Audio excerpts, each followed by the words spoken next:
Awali aktivitas dan pelayanan Anda melalui renungan pagi menjadi putra dan putri Allah. Terdengar panggilan Roh untuk mengangkat salib, dan mereka yang mengangkat salib akan menemukan bahwa salib mengangkat mereka.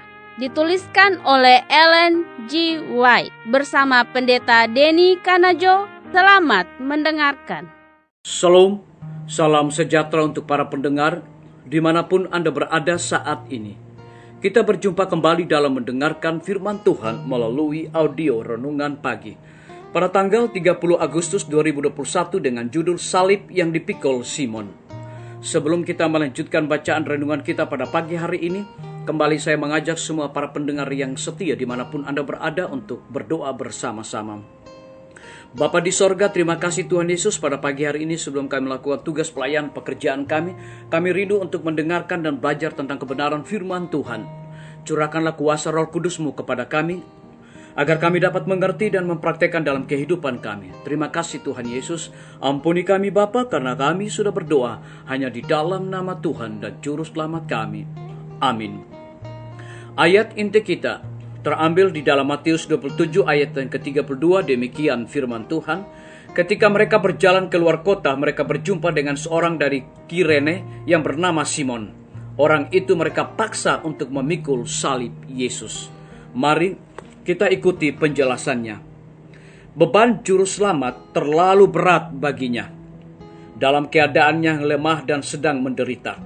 Sejak perjamuan Paskah dengan murid-muridnya, ia tidak makan dan minum. Ia telah menanggung sengsara di Taman Getsemani dalam pergumulan melawan alat-alat setan. Sepanjang pengadilan yang memalukan itu, ia telah bersikap tetap teguh dan mulia dalam pendiriannya. Tetapi setelah didera kedua kalinya, salib itu diletakkan ke atasnya.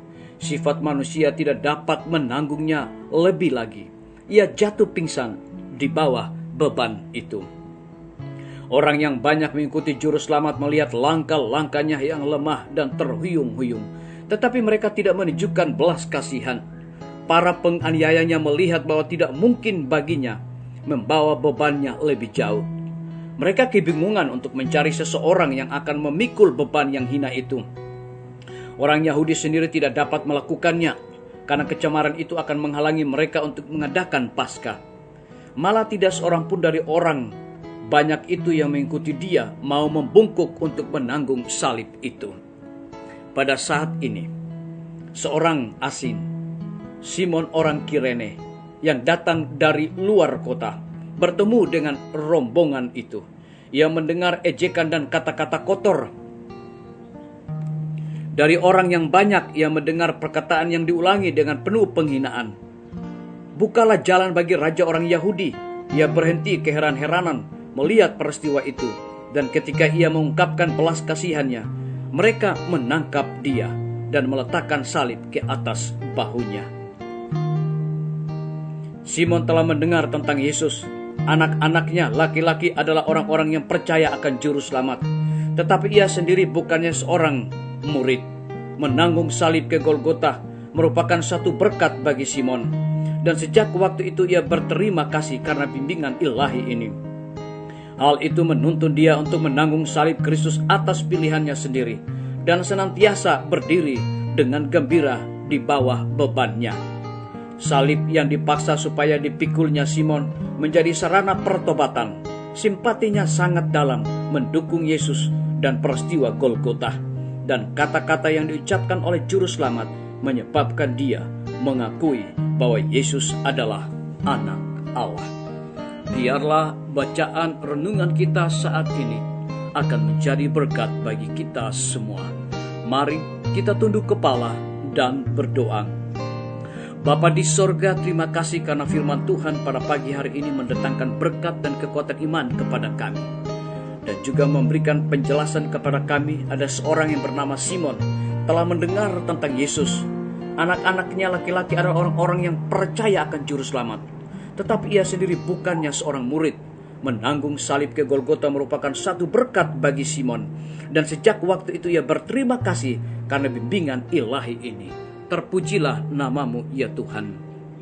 Pada pagi hari ini hamba berdoa untuk pemerintah kami, Tuhan memberkati Bapak Presiden bersama dengan wakil, para menteri dan stafnya, Bapak Gubernur bersama dengan wakil, Bapak Bupati bersama wakil, Bapak Wali Kota bersama wakil, camat dan stafnya, kepala desa, lurah, RT, RW, dimanapun mereka berada Tuhan. Mereka sangat membutuhkan pertolongan-Ku Tuhan. Mereka sangat membutuhkan hikmat pengetahuan sorga daripada Tuhan. Curahkanlah kepada mereka agar mereka dapat menjalankan roda pemerintahan di tengah-tengah pandemi ini boleh sesuai dengan amanat dan kepercayaan Tuhan kepada mereka.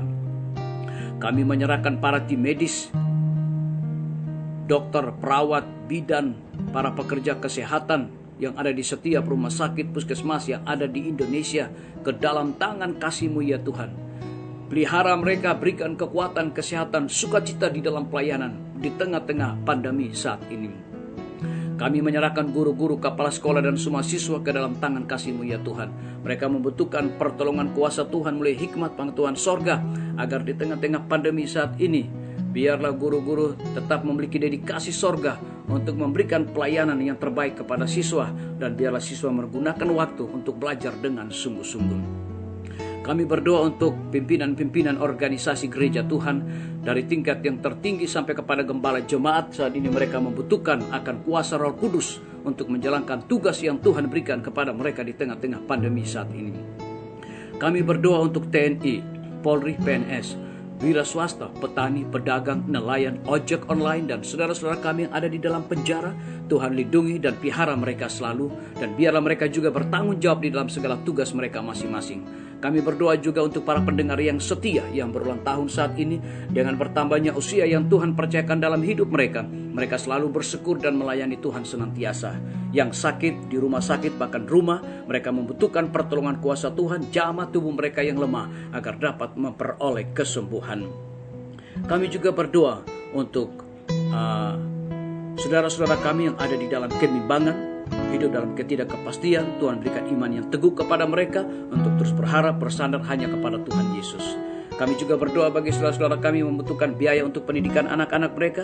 Tuhan berkati usaha pekerjaan mereka, cukupkan kebutuhan mereka, dan biarlah mereka selalu berharap sungguh-sungguh hanya kepada Tuhan.